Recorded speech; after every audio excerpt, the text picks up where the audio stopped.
하셨음이었더라. 아멘. 예, 지금 굉장히 마음이 불편한데요. 어제는 김양재 목사님이 말씀을 전해주셨고, 제가 말씀을 전하고, 또 저녁에 김양재 목사님이 말씀을 전해주십니다. 제가 하필 그 사이에 껴가지고 굉장히 지금 부담이 되고, 이때 제가 말씀을 전하는 게 참 부끄럽고 그런데요. 이 부족하고 작은 자를 통해서도 또 오늘 하루에 하나님이 주시는 말씀과 마음이 있을 거라고 믿습니다. 오늘 이 6장을 통해서 하나님이 우리에게 주시는 마음이 또 말씀이 큰 은혜와 감동이 되시기를 주님의 이름으로 축복합니다. 우리가 계속해서 이 에스라서를 볼 때 그런 것들을 볼 수가 있는데요. 하나님의 일들을 행하기 위해서, 하나님이 원하시는 일들을 위해서 달려가는 자들에게는 언제나 방해가 있지만, 그 방해 가운데 하나님이 그냥 그 일들을 막아두게 서시는 것이 아니라 그 일들이 열릴 수 있도록, 그 일들이 펼쳐질 수 있도록 하나님이 하나님의 방법으로 하나님의 역사를 만들어 가신다라는 것입니다.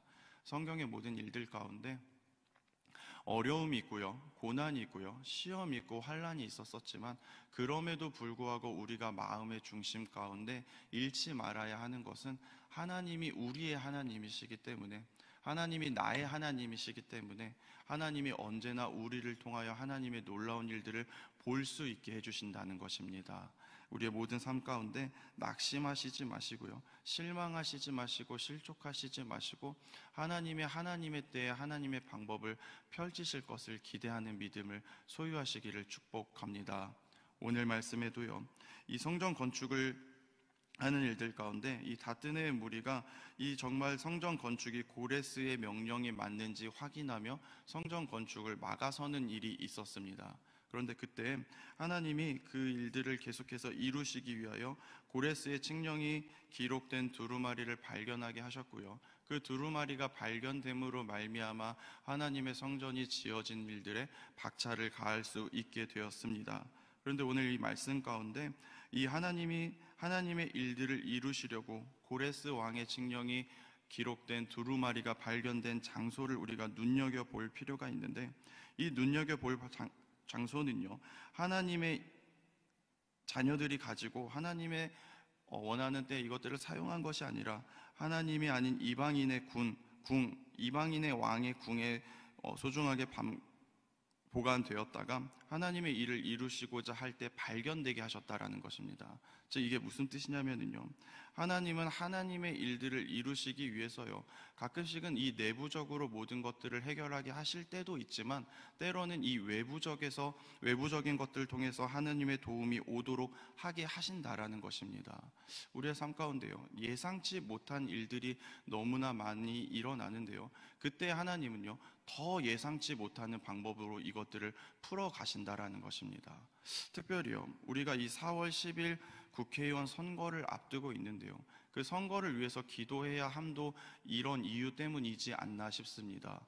우리가 지금 세상의 모든 것들이 돌아가는 세상의 풍토와 문화들을 보면은요, 교회와 하나님의 말씀대로 살 수 없도록 많은 정치와 방법들이 세워져 가는 이때에 하나님이 사용하실 그런 정치인들이 세워질 수 있도록, 그런 유력자들을 통해서 하나님의 역사를 이루어 갈 수 있도록, 외부로부터 교회가 보호될 수 있는 일들이 이루어질 수 있도록 우리가 기도해야 할 것입니다. 이 오늘 말씀에 보면은요, 이 고레스 왕의 칙령이 발견되었던 외부 창고에서 하나님의 일들을 이루어 갈 수 있도록 하나님이 사용하신 것처럼요, 지금 우리나라의 국회의원들과 정치의 유력자들이요, 국회에 있지만, 교회 밖에 있지만, 그들을 통해서 하나님이 교회 가운데 이루고자 하는 일들이 보호받을 수 있도록, 박차를 가할 수 있도록 우리가 기도해야 함을 잊지 않아야 할 것입니다. 그 이유예요. 이 고레스의 칙령이 적혀진 두루마리가 발견된 이후부터는요, 이 이스라엘 백성들의 삶 가운데 굉장히 환희와 기쁨이 있었을 것입니다. 하나님이 우리 편이시구나, 하나님이 여전히 우리를 붙잡고 계시고 우리에게 은혜를 베풀고 계시구나 하는 것들이 굉장히 큰 기쁨이었을 텐데요, 오늘 말씀을 통해서 저는 하나님의 은혜로 사는 사람들, 그 감동으로 사는 사람들의 특징 두 가지를 나누기를 원하고요, 이 두 가지의 특징이 여러분들의 삶 가운데 언제나 동일하게 펼쳐지기를 주님의 이름으로 축복합니다. 먼저 하나님의 은혜와 하나님의 감동으로 사는 사람들의 특징은요, 하나님께 받으려고만 하고 하나님께 얻으려고만 하는 자들이 아니라 그 은혜에 감사해서 더 많은 것들을 드리고자 한다는 것입니다. 오늘 말씀에 보면은요, 17절에 이스라엘 백성들이 하나님께 정성을 다해 아낌없이 내어놓는 모습들이 나옵니다. 똑같이 성전을 봉헌했던 그 솔로몬의 성전이 완성되었을 때 그 드려졌던 양에 비하면은요, 많다고는 못하지만요, 이들이 바벨론에서 포로 생활을 하고 이스라엘로 돌아온 참이었기 때문에 그들의 소유가 넉넉하지 않았습니다. 그럼에도 불구하고 이들이 가지고 있는 것들을 하나님이 주신 은혜에 너무나 감사하여서 드려졌다라고, 하나님께 드리고 싶은 것이 너무나 간절하여서 자신의 소유들을 아낌없이 내어놓았다라는 것을 오늘 말씀을 통해서 볼 수 있습니다. 성도님들에게 그런 경험이 있으신지 모르겠는데요, 하나님이 나에게 주신 은혜가 너무나 감사해서, 하나님이 나의 하나님이신 것이 너무나 감사해서 지금 내가 가지고 있는 모든 것을 하나님께 드리고 싶었던 경험들이 분명히 있으셨을 겁니다. 저에게도 그랬던 경험이 있는데요, 제가 전도사 시절에 안산에 집회를 갔다가 거기에서 너무 크게 은혜를 받고요, 너무 감사한 마음들을 하나님께 받아서요, 제가 뭔가를 드리고 싶으신데 제가 그때 가지고 있는 돈이 정확하게 10만 원이었었습니다. 이 10만 원이 제 앞으로의 생활비였었고요, 또 이제 안산에서 제가 살던 집으로 돌아가야 하는 차비가 포함되어 있었는데, 막 계속해서 감동을 주시니까 내가 가진 걸 다 드려야겠다 해서 이렇게 10만 원을 헌금으로 다 드리고, 이제 문제는 터미널에 와서 어떻게 집에 가지? 이게 고민이 되기 시작했습니다.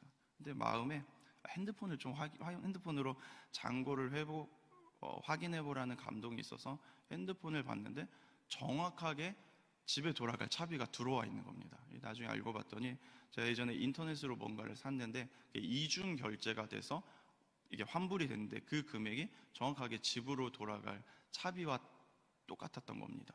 저는 하나님이 그런 하나님이시지 않나 싶습니다.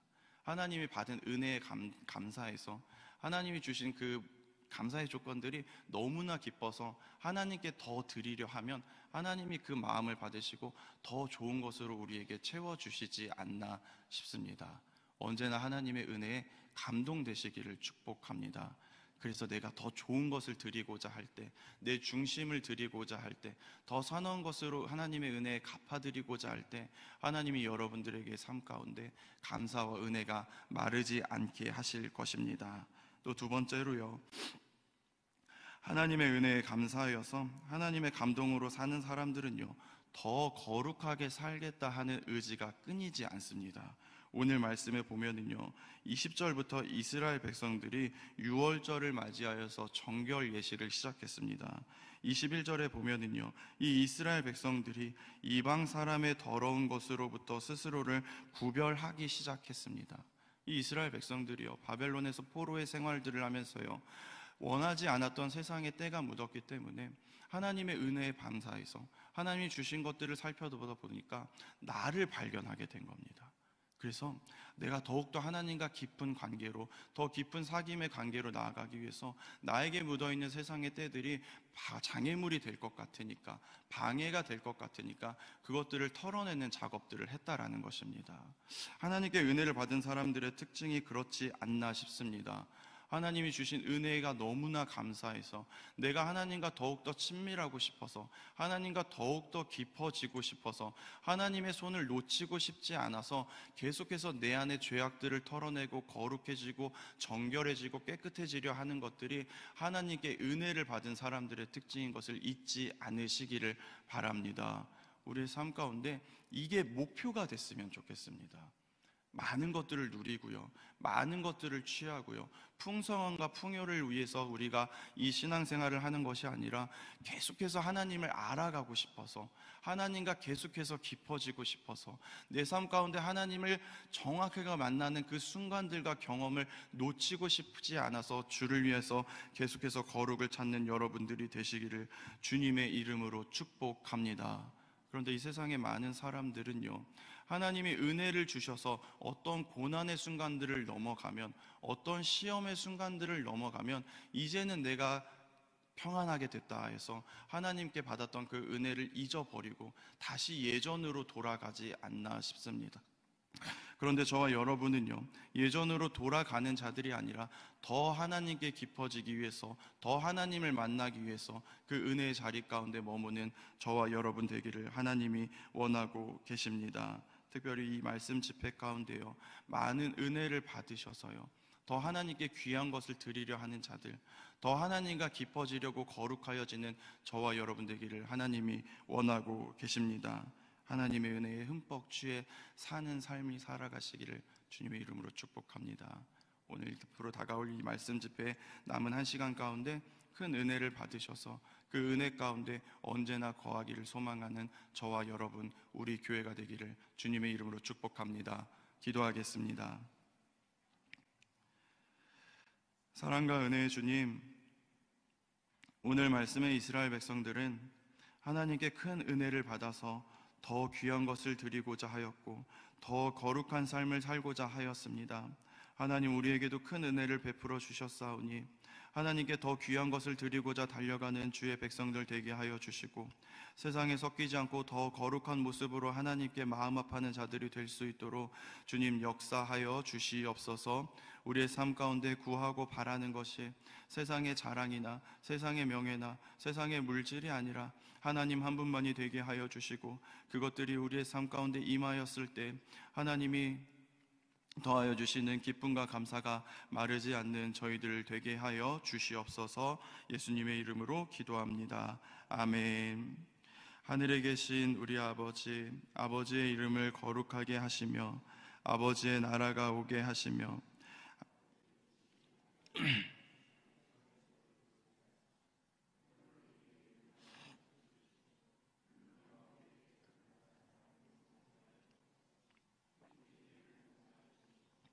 우리를 시험에 빠지지 않게 하시고 악에서 구하소서. 나라와 권능과 영광이 영원히 아버지의 것입니다. 아멘. 오늘 이 시간 함께 기도하실 때 하나님이 먼저 우리에게 큰 은혜를 주시고 하나님이 우리를 사랑하여 주셨던 그 사실들이 다시 한번 되새겨지게 하시고 또 그것들을 통해서 하나님께 더 귀한 것을 어떻게 드릴지를 깨달을 수 있도록 또 하나님이 베풀어 주신 것들 가운데 더 거룩하게 살 수 있도록 하나님이 인도하여 주시라고 기도하시도록 하겠습니다. 또 특별히 말씀 집회 마지막 한 시간이 오늘 저녁에 있는데 그때 김양재 목사님에게 더욱더 성령의 충만함을 주셔서 하나님이 원하시는 말씀이 과감히 전해질 수 있도록 우리 목사님을 위해서 말씀 집회를 위해서 기도해 주시기를 바랍니다. 우리 주여 한번 외치고 함께 기도하도록 하겠습니다. 주여